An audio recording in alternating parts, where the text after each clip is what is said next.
Joyeuse action de grâce. Je suis content de vous voir ce matin. Pasteur Gaétan n'est pas avec nous aujourd'hui.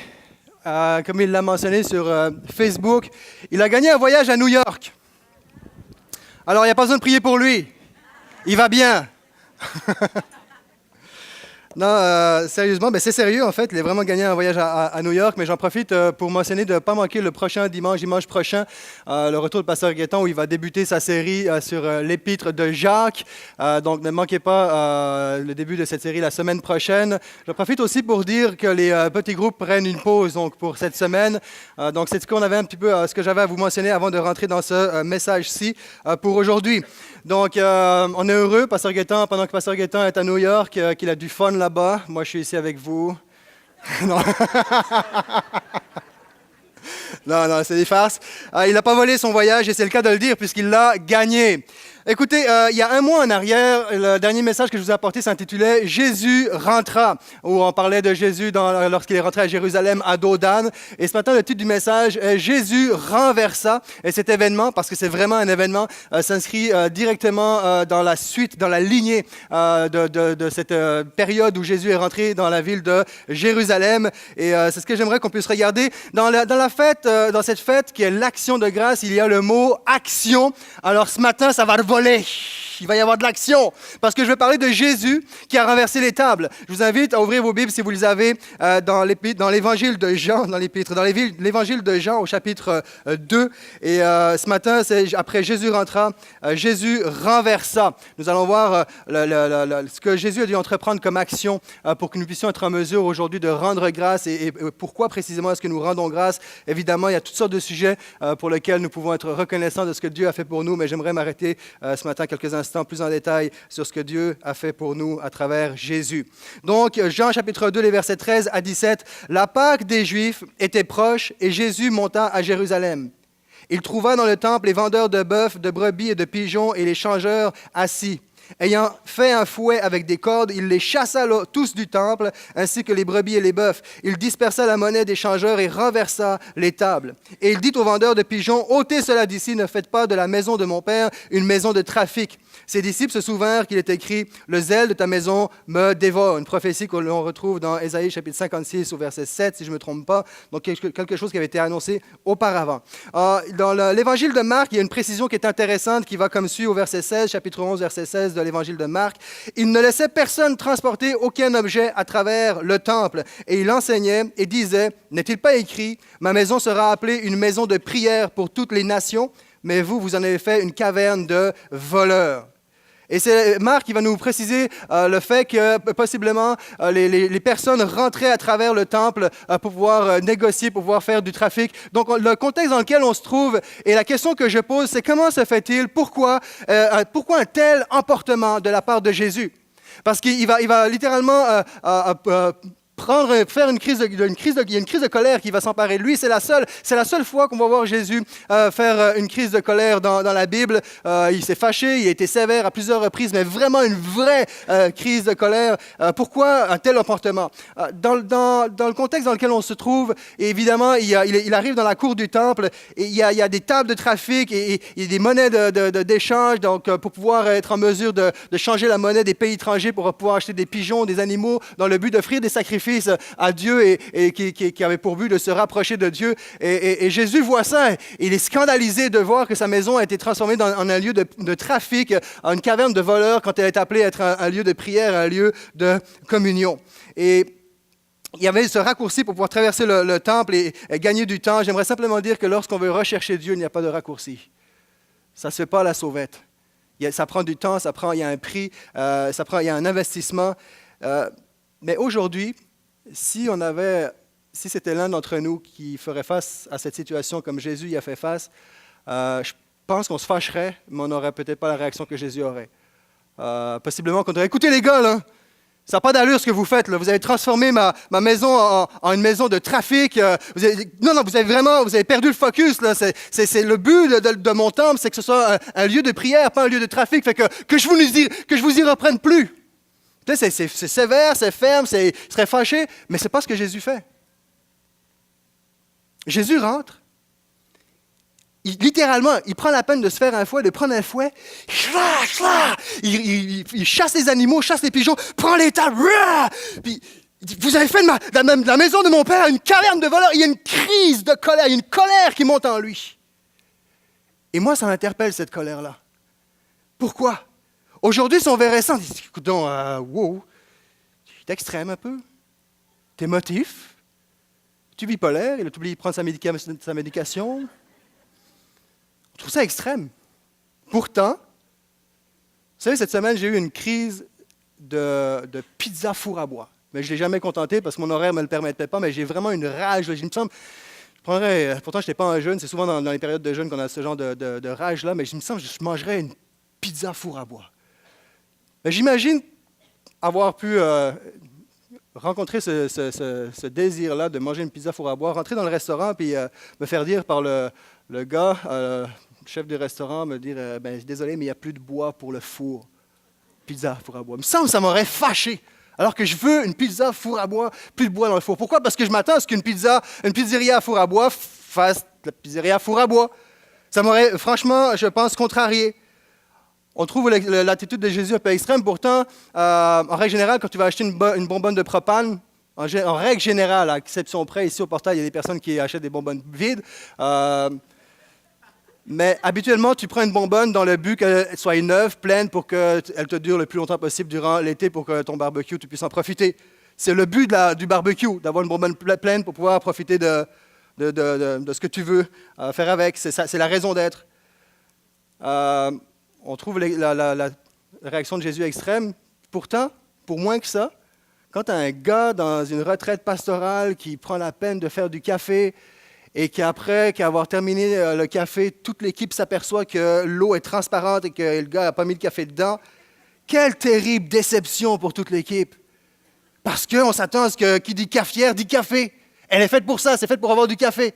Plus important que ça, un petit peu plus quand même, on est choqué, outré, et avec raison, scandalisé, horrifié même. Je ne sais pas s'il y a d'autres mots pour réagir lorsqu'on fait face à cette situation où, à la rentrée scolaire, il y a des enfants d'âge primaire de 5 ans, où le chauffeur d'autobus demande de dropper, de descendre de l'autobus, puis de terminer son chemin à pied. C'est scandaleux. Ça nous choque. Pourquoi? Parce qu'on s'attend à ce qu'un autobus scolaire, ce soit un lieu sécure qui prenne soin de nos enfants. On s'attend à ce qu'un chirurgien utilise des instruments stérilisés.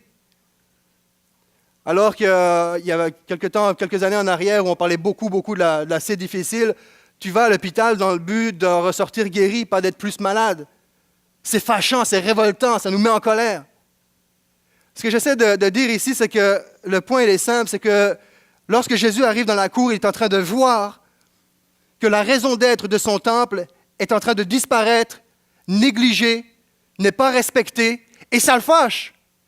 Si je peux me fâcher devant une pizza à four à bois qui a plus de bois, et tous les exemples que je viens de mentionner, à plus forte raison quand Jésus rentre et qu'il voit que cette maison-là, qui est faite pour être une maison de prière, une maison de générosité, une maison de communion, devient une caverne de voleurs, ça le fâche. Il y a une colère qui monte en lui. J'ai peut-être prêché sur ce texte-là 2 ou 3 fois, gros maximum. Je ne l'ai jamais apporté comme je l'apporte ce matin. Et la plupart des fois où j'ai abordé ce texte-là, ma maison se rappelait une maison de prière, et je regardais un peu même les messages en règle générale.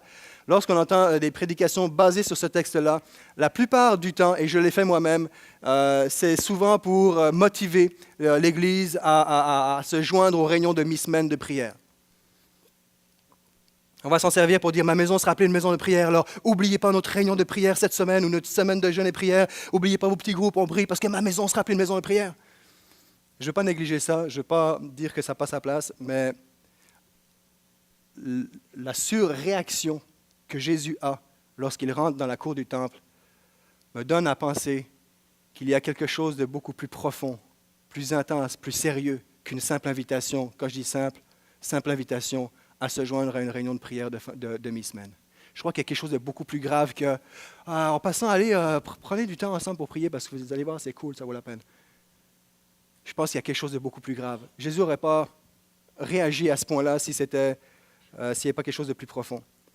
Et pour pouvoir rentrer un petit peu, cerner un petit peu, se rapprocher du cœur de ce que Jésus vit, du contexte de ce texte-là, Je suis retourné voir la dédicace de Salomon lorsqu'il a construit le temple, lorsqu'il a construit un temple pour Dieu. 1 Roi, chapitre 8, on va passer à travers. Il est en train de faire la dédicace du temple. Ils ne sont pas à l'écran, mais je le lis pour vous rapidement. En fin de compte, il est en train de dire, Salomon, il dit, est-ce qu'en vérité Dieu habiterait sur la terre alors que le ciel, dans toute son immensité, ne peut pas tenir sa présence? Donc, à plus forte raison, combien moins ce temple que je viens de te construire. Mais il dit toutefois que ton regard soit attentif, que ton oreille soit attentive à la prière de ton serviteur. Il parle de lui-même. Et là, il commence à intercéder, il commence à dédier ce temple. Il commence à mentionner plusieurs choses. Et là, il est en train de dire, lorsque telle personne arrivera dans ce lieu, te fera telle prière, que ton regard soit jour et nuit sur cette maison. Et c'est ce que j'aimerais faire avec vous ce matin. J'aimerais regarder justement les telle personne, les telle prière, pour voir, lorsque ce temple a été bâti, qu'est-ce qu'on peut retirer de cette construction, de cette dédicace que Salomon a fait lorsqu'il a construit un temple à l'honneur de son Dieu, de notre Dieu. Et la première chose qu'on va regarder, c'est le chapitre 8, 1 Roi, chapitre 8, versets 31 à 32. Voici ce que ça nous dit. Lorsque quelqu'un sera accusé d'avoir commis une faute envers son prochain et qu'on exigera de lui qu'il prête serment avec des imprécations ici devant ton autel dans ce temple, sois attentif depuis le ciel, interviens et juge tes serviteurs pour condamner le coupable afin qu'il reçoive le châtiment qui mérite sa conduite et pour faire reconnaître l'innocence du juste afin qu'il soit traité selon son innocence. Premièrement, ici, l'idée, c'est qu'il y avait à cette époque-là parfois des personnes qui étaient accusées. Accusées ne veut pas dire coupable, mais qui étaient accusées de quelque chose, d'une transgression envers son prochain. Et parfois, alors qu'il manquait de preuves de culpabilité ou de preuves d'innocence, les preuves de culpabilité ou d'innocence étaient insuffisantes, et ils arrivaient dans ce temple-là, ils disaient, lorsqu'ils vont arriver dans ce temple-là, eh bien, que ce soit toi, Dieu, qui juge, qui regarde qui est-ce qui est vraiment juste entre les deux personnes. Sois le juge. Et c'est la première, en fin de compte, ce que je vois à travers ça, c'est que la maison du Seigneur, le temple de cette maison de prière, c'est le lieu où l'accusé peut être justifié. Et pour nous, aujourd'hui, si on le transporte dans le Nouveau Testament, pour notre génération, il est certain que chacun, moi inclus, tout le monde ici dans ce lieu, il y a un verdict d'accusation sur nos vies. Il n'y a pas une personne ici qui peut dire « Moi, j'ai jamais fait de mal à mon prochain ». Même dans la semaine qui vient de passer, il y a des grandes possibilités où on a une mauvaise attitude, une mauvaise parole, une critique, peu importe, où il y a un verdict d'accusation envers nous, dans notre comportement juste aujourd'hui. Et ultimement, si on enlève la croix, si on enlève l'œuvre de Jésus, si on enlève ce qu'il a fait, devant Dieu, nous sommes tous sous un verdict de culpabilité. Nous sommes tous sous un verdict d'accusation qui nous mène à une culpabilité assurée. C'est la condamnation à mort, la condamnation éternelle. Pourquoi? Parce que devant Dieu, nous sommes tous pécheurs. Et quand Jésus va arriver dans ce temple-là, je crois qu'il y a quelque chose en lui qui est monté. Il y a quelque chose en lui qui est monté. Il dit, vous êtes en train de faire de la maison de mon père une maison de trafic, alors que le seul échange, le seul troc que j'autorise, c'est ma personne comme échange de monnaie pour le péché de l'humanité. Vous êtes en train de faire de la maison de mon père une maison d'une caverne de voleurs. Et je crois que lorsqu'il est arrivé, d'une certaine façon, il dit, ce lieu est appelé à être un lieu où l'accusé pourra être justifié parce que je m'apprête à prendre la place. Je crois que lorsqu'il est arrivé, qu'il renversait ses tables, je crois qu'il renversait les tables et il disait, je refuse que les accusés dans ce lieu ne soient pas justifiés. Je renverse la table de l'accusé et je me dresse moi-même comme l'accusé par l'excellence, afin que celui qui est vraiment coupable soit justifié en moi. C'est beaucoup plus qu'un échange de monnaie, puis on va faire un trafic, puis écoutez les gars, c'est pas ça. Je crois vraiment qu'il y a quelque chose qui montait. Je ne veux pas que cette maison-là disparaisse. Je ne veux pas permettre qu'il y ait qui que ce soit qui soit en mode d'accusation et qu'il n'y ait personne pour pouvoir justifier. Et il renverse la table. Le seul trafic, le seul échange que j'autorise dans cette maison, c'est mon sacrifice à la croix pour l'humanité. Et il renverse cette table-là. Toute une action de grâce pour nous aujourd'hui. 1 Roi, toujours le même chapitre, le chapitre 8, les versets 33-34. Avant d'aller plus loin, peut-être que ce matin, il y a une ombre d'accusation sur ta vie. Le spectre de ton passé. Un passé qui ne remonte peut-être pas à plusieurs années, peut-être juste cette semaine. Qui t'accuse. Tu n'aurais pas dû, puis en plus tu connais Dieu, tu connais la Bible, puis ça fait des années, t'es fait, tu ne peux pas t'approcher de Dieu puis le louer. Mensonge. Si vous lisez attentivement les textes que nous sommes en train de lire, vous pouvez voir dans les prochains, il va dire s'ils reviennent, s'ils me louent à nouveau, alors que le péché, souvent, nos erreurs, nos comportements, le premier réflexe, c'est qu'on s'éloigne, je ne peux pas venir, je ne peux pas louer le Seigneur, parce que non, il dit, non, si tu reviens à moi, si tu me loues, alors je t'exaucerai, je te rétablirai. Peut-être qu'il y a une nombre d'accusations sur ta vie, j'aimerais te dire que cette table-là a été renversée, parce que Jésus s'est présenté comme celui qui est accusé à ta place. Alors ne permets à personne, à rien ni à personne de venir voler ta louange et cette relation que Dieu veut avoir avec toi. Verset 33. Quand ton peuple Israël aura été battu par l'ennemi, parce que ses membres auront commis une faute contre toi, si ensuite ils reviennent à toi et te louent, s'ils t'adressent leurs prières et leurs supplications dans ce temple, écoute-les depuis le ciel, pardonne la faute de ton peuple Israël et ramène-les dans le pays que tu as donné à leurs ancêtres.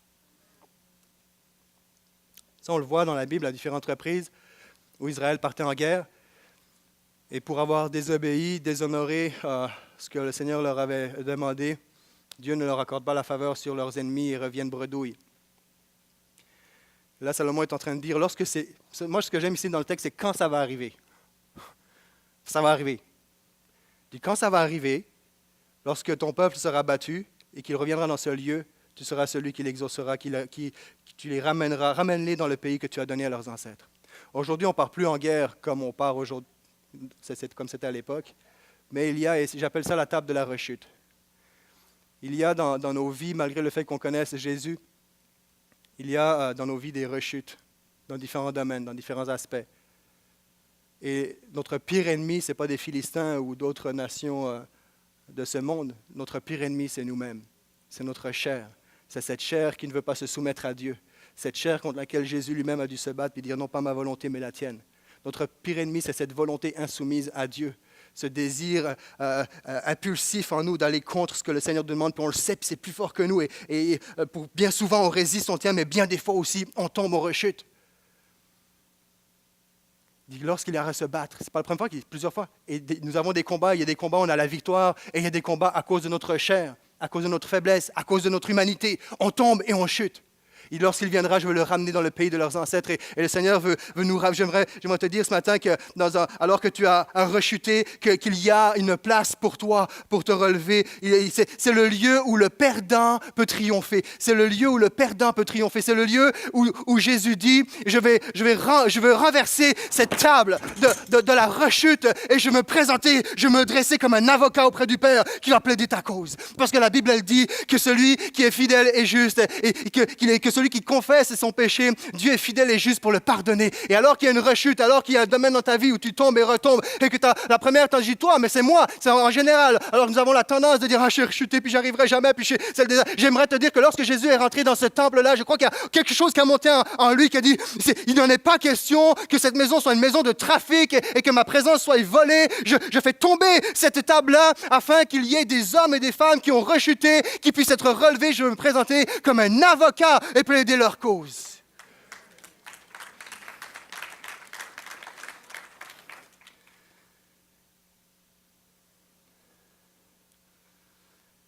Il y a la table du petit pain, les versets 35 et 36. Quand le ciel sera fermé et refusera de donner de la pluie, parce que ton peuple aura péché contre toi, si ce peuple prie en ce lieu, s'il te loue et se détourne de ses fautes, après que tu l'as affligé, écoute-le depuis le ciel, pardonne, etc., etc. C'est ce que j'appelle la table du petit pain. C'est le lieu où l'affamé peut être rassasié. C'est le lieu où l'affamé peut être rassasié. Pourquoi j'appelle la table du petit pain, Ça, il faut que je donne une petite explication pour nos amis, mes amis européens, pour ceux qui ne le savent pas, parce que c'est une expression qui est 100% québécoise et il y avait, dans les années 60, un petit peu avant la Révolution tranquille, il y avait vraiment cette expression, on est né pour un petit pain. C'est vrai, c'est pas vrai, oui? Encore aujourd'hui, il y a vraiment cette mentalité, cette phrase qui était là, et il semblerait que même plusieurs membres du clergé à l'époque se soient servis de cette... On le sait bien, nous les Québécois, on est nés pour un petit pain, se soient servis de ce terme-là pour garder les Québécois en position d'infériorité. Et par la suite, cette expression est devenue dans un concept de on n'est pas grand-chose, on est un petit peuple qui n'avons pas grande promesse. C'est toute la notion de résignation, l'ambition n'est pas bonne, je parle de la saine ambition, le fatalisme. En fait, dans cette phrase-là, c'est une perspective d'un avenir médiocre. Et là, on fait face à une famine, le ciel est fermé, et je prends ce terme-là parce que je crois que si jamais ça vous est arrivé que quelqu'un vous a dit ou vous a traité comme quelqu'un qui, t'es juste un petit pain, j'aimerais te dire que c'est pas vrai, c'est un mensonge, tu n'es pas né pour un petit pain, tu es né grâce à un grand Dieu qui a des grands projets pour toi.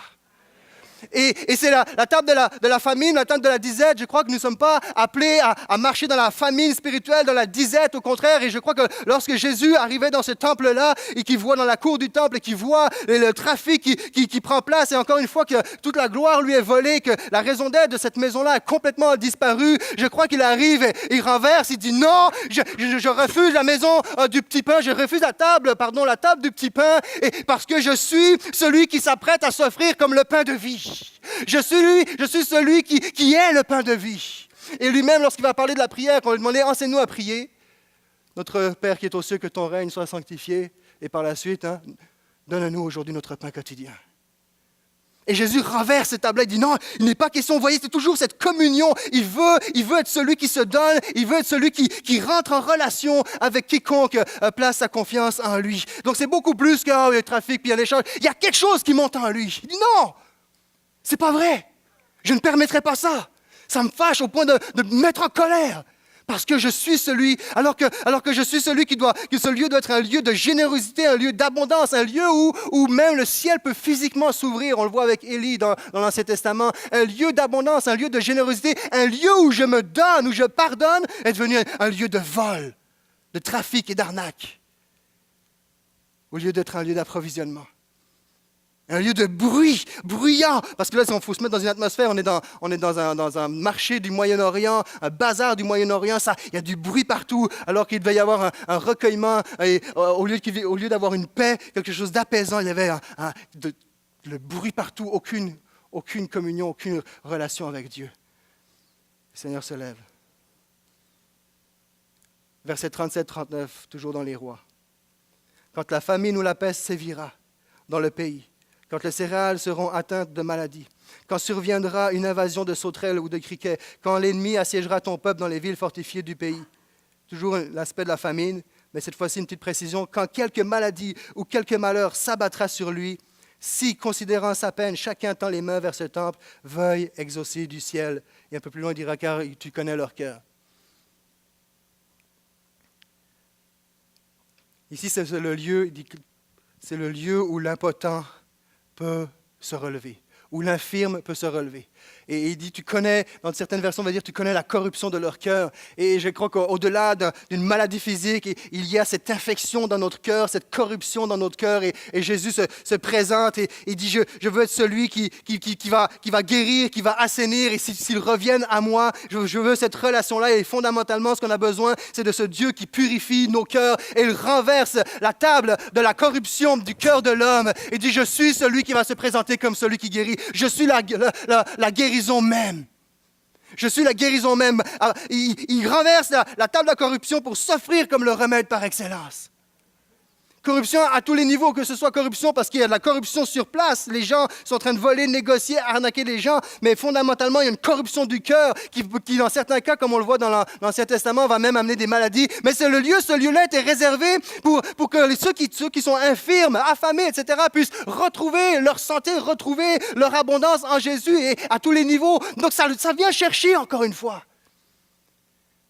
Ça vient chercher au plus profond de lui.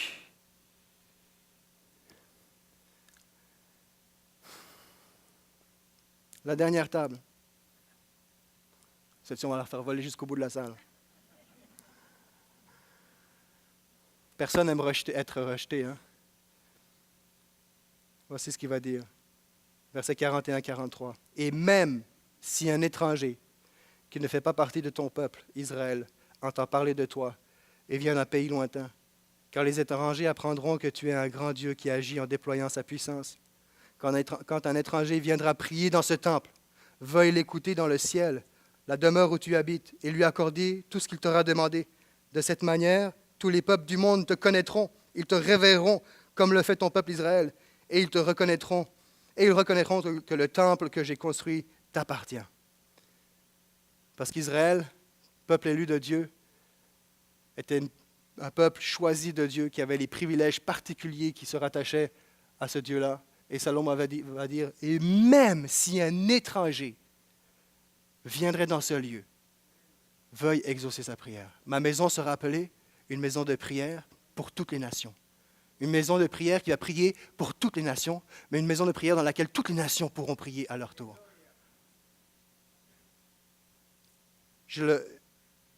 S'ils entendent parler de toi et qu'ils viennent d'un pays lointain, peut-être ce matin tu es un visiteur, tu es là pour la première fois, et peut-être tu sais quoi ce malade en avant qui s'énerve comme ça. Tu te sens un peu étrange à tout ce qui prend place ici. C'est la première fois que tu viens dans une église. Tu te sens comme venant d'un pays lointain, dans une autre atmosphère, un autre univers. J'aimerais te dire que, et ici il y a toutes sortes de personnes, des gens croyants, puis il y a des personnes qui ne sont pas croyantes. La Bible dit que ceux avant de connaître Dieu, on était comme des étrangers. Alors, j'aimerais te dire que ce n'est pas un hasard si tu es là. Le Seigneur te connaît. Le Seigneur te recherche. Et je sais que le Seigneur peut parler à ton cœur. Je peux communiquer le message en bégayant, en m'accrochant, être le pire des communicateurs, mais il y a une chose que je suis sûr, c'est que malgré ça, le Saint-Esprit peut parler à ton cœur ce matin et te dire « Je t'aime. Tu n'es pas un étranger à mes yeux. Je veux devenir ton Père.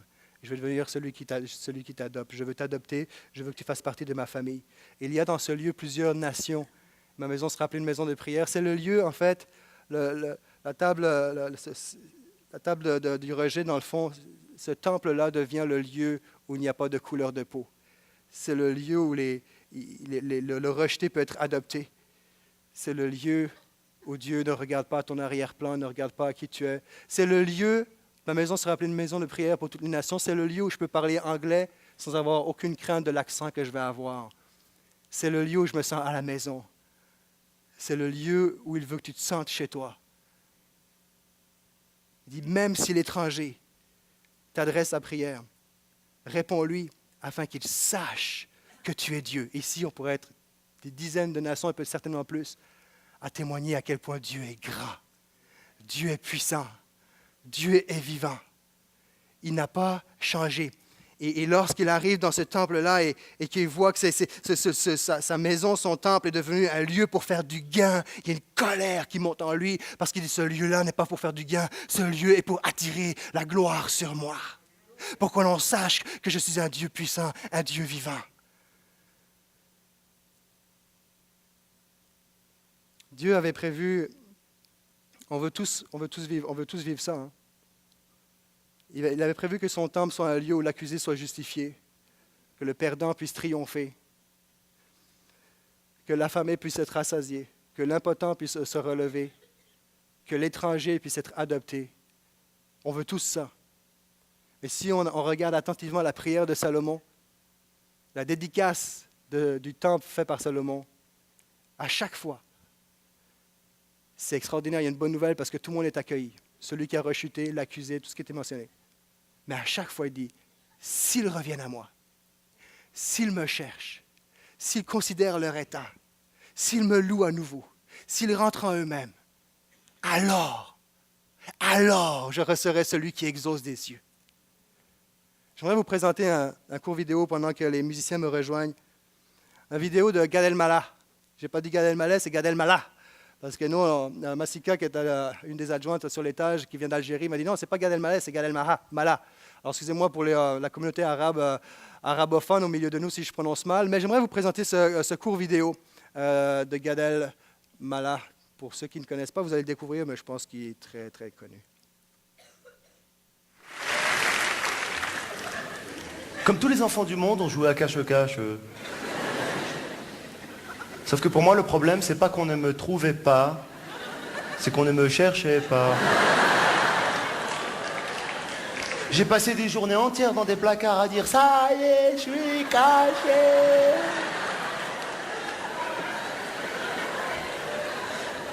Je comptais jusqu'à des fois 13 000. Pendant que les musiciens me rejoignent, merci, 2 choses sur ce sketch.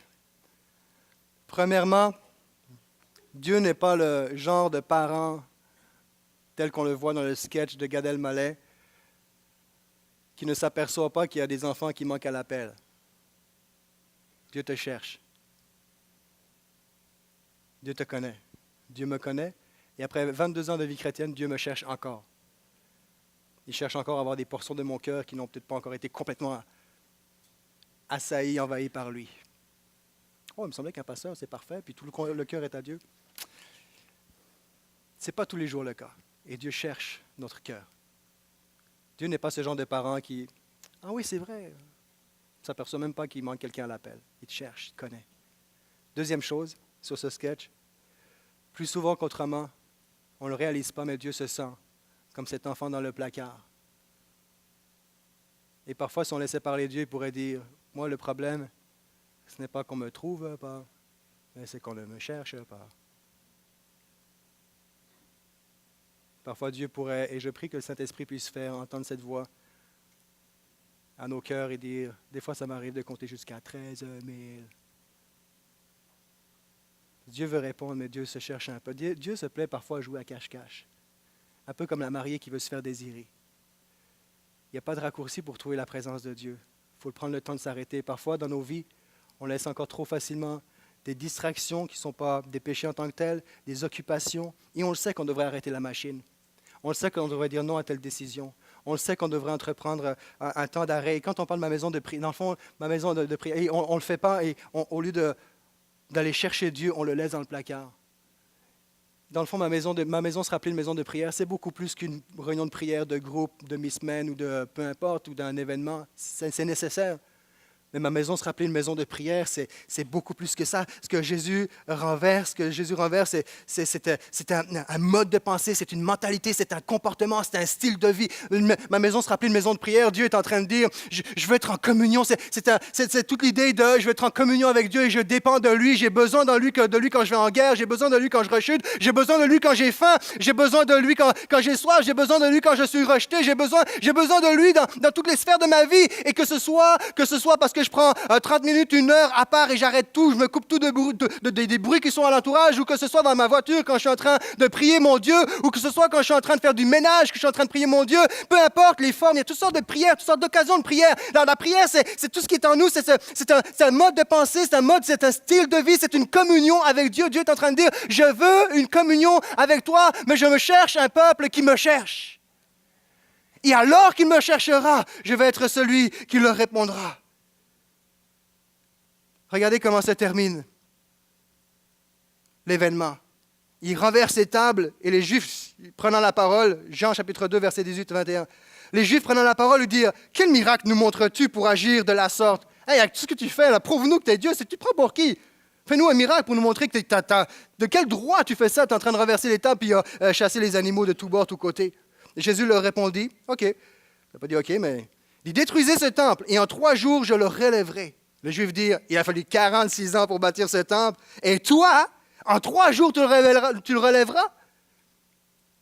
Verset 21. Mais il parlait du temple de son corps. Ma maison sera appelée une maison de prière. Il est en train de dire, en moi, vous ne serez plus accusés. En moi, vous ne serez plus affamés. En moi, vous ne serez plus malades. On s'entend? En moi, vous serez comblés. En moi, je suis ce temple et lorsqu'il renverse toutes ces tables, c'est parce qu'il est en train de prendre sa place avant d'aller à la croix. En moi, vous aurez toutes ces choses-là.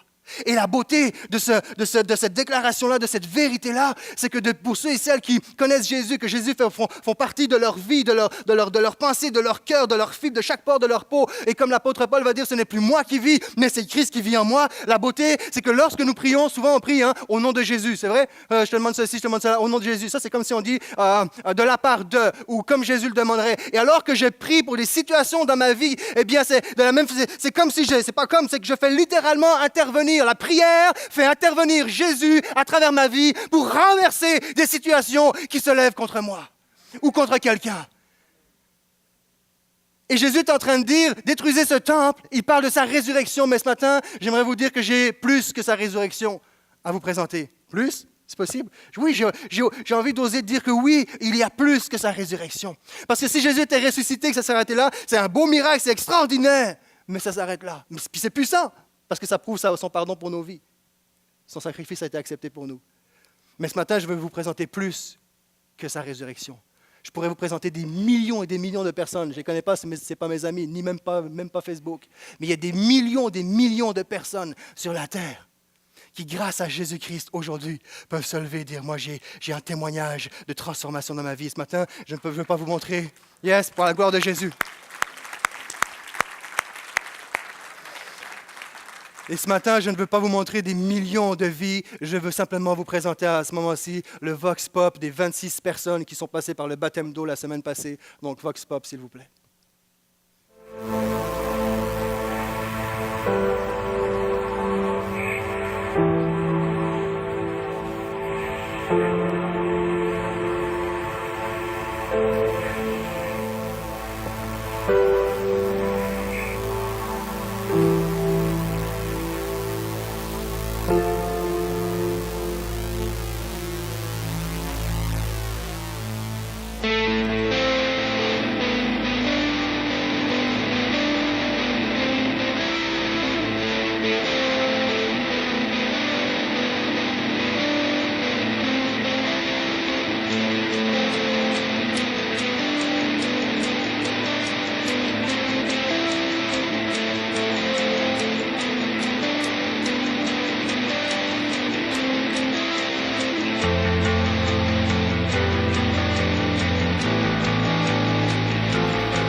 Il y a un mot que Jésus a fait pour moi dans ma vie, il m'a créé une identité.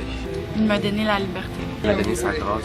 Jésus m'a sauvé des ténèbres. Il m'a retiré des entrailles du péché, des mensonges. Il m'a sauvé. Il a toujours été à mes côtés. Peu importe ce qui s'est passé, ce que j'ai fait. Jésus a été toujours à côté de moi, dans mes hauts et dans mes bas. Aujourd'hui, j'ai décidé de me baptiser pour accepter Jésus comme mon sauveur personnel. Jésus a un mot pour moi. C'est pas un mot, c'est plutôt un chiffre. C'est le numéro 1. C'est mon sauveur, c'est ma force, c'est mon espoir, c'est mon tout. C'est mon sauveur. Pour moi, c'est un être qui est supérieur à tout le monde.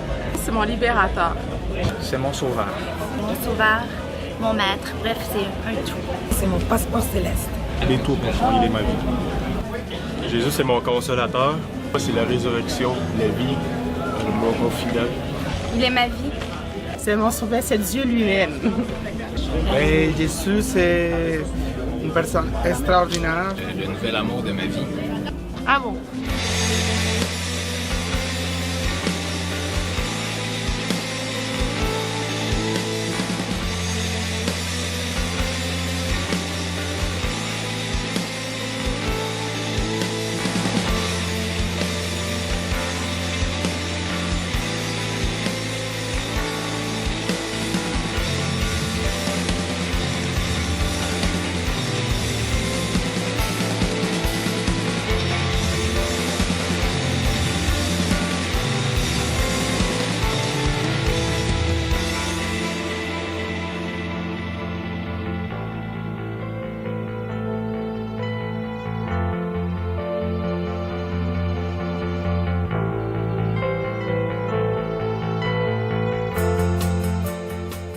me sens heureuse. Je suis vraiment contente, soulagée. Je suis vraiment heureuse. La délivrance. Alors, je me sens délivrée. Transformé, vibrant. Ouais, c'est fort. Sauvée.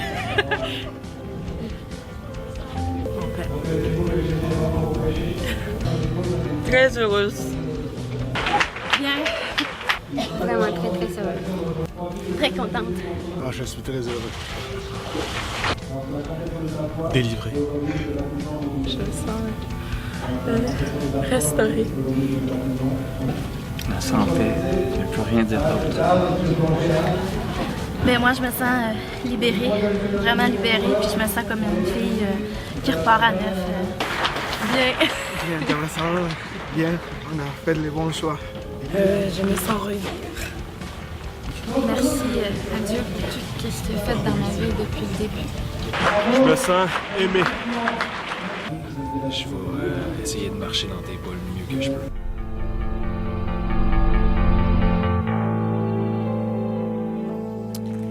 Yes!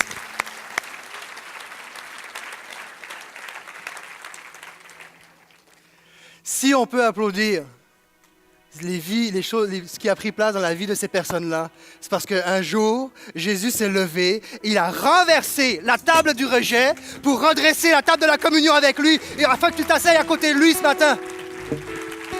La voie est libre, le chemin est ouvert. Il n'y a rien ni personne ce matin qui peut t'empêcher de t'approcher de Jésus. C'est le Seigneur que nous connaissons. Et lorsqu'il est venu dans ce temple-là et qu'il voit tout ça, il voyait la barrière qu'il y avait entre lui et son peuple, entre lui et sa création, entre lui et toutes les nations. Il dit, il n'en est pas question que je laisse passer ça, mais s'il faut que je pique une crise de colère, je vais la piquer, mais je vais me dresser sur la croix. Et quiconque croira en moi, ça sera un jour pour l'éternité à ma table, jusqu'à jamais. Alléluia! Action de grâce!